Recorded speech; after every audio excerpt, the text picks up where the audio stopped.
ចាំជាថាតាមពងសាវតាបញ្ជាក់ប្រាប់ថាពុទ្ធខ្មែរការដឹកដីខ្មែរធំទូលំទូលាយសពផ្សាយរុង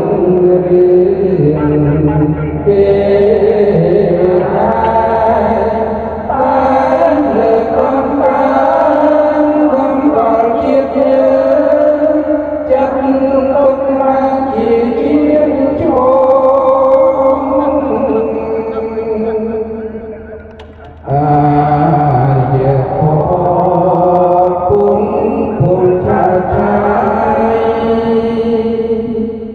បានចេញសពសាយគ្រប់ទឹកទាំងឡាយចុងអូពីសាសនាសិល្បៈចំណាំ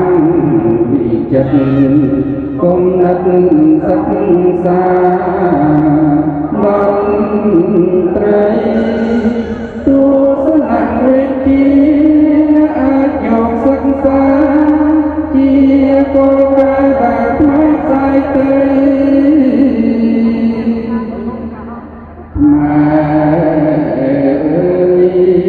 ចូលស្ដាប់សាវតា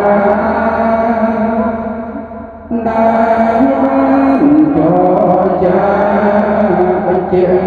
ប្រាប់ថាពុទ្ធខ្មែរការតាំងចិត្តឲ្យធំខិតខំប្រឹងវិញបញ្ជាក់អង្គការ